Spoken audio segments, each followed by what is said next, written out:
Now, Madam President, it's time to get the job done on FISA. Time to get the job done. From the beginning of this debate, I had aimed to give senators a chance to advance bipartisan compromise legislation through the regular order. That's why I offered extension proposals that sought to create the space needed to do that. But as we all know by now, every effort to temporarily extend important counterterrorism tools, even non-controversial ones, was either voted down or objected to. So here's where we are. We find ourselves in a circumstance where important tools have already lapsed. We need to work quickly to remedy this situation.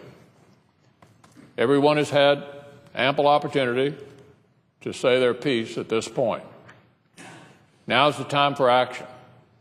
That's why in just a moment I'll ask for consent to allow the Senate to consider cloture on the House-passed FISA bill, along with amendments to improve it, today.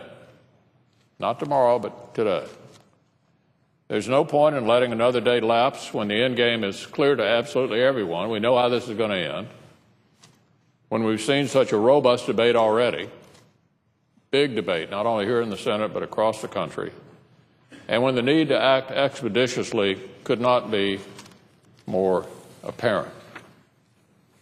So, Madam President, I ask unanimous consent that at 6 p.m. today, the Senate vote on the pending cloture motion on H.R. 2048, the U.S. Freedom Act, and that if cloture is invoked, that all post-cloture time be yielded back and the Senate proceed to vote on the pending amendments under the regular order, that upon disposition of the amendments, the bill be read a third time as amended, if amended, and the Senate proceed to vote on passage of the bill as amended, if amended. Madam President. Is there objection? Madam President. The senator from Kentucky.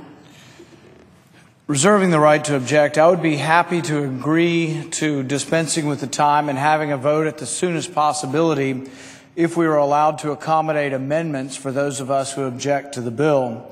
I think the bill could be made much better with amendments, and if we can come to an arrangement to allow amendments to be voted on, I'd be happy to allow my consent, but at this point I would object. Objection is heard. Well, Madam President, without consent to speed things up, the cloture vote will occur an hour after the Senate convenes tomorrow on Tuesday. Therefore, senators should expect the cloture vote at 11 a.m. tomorrow.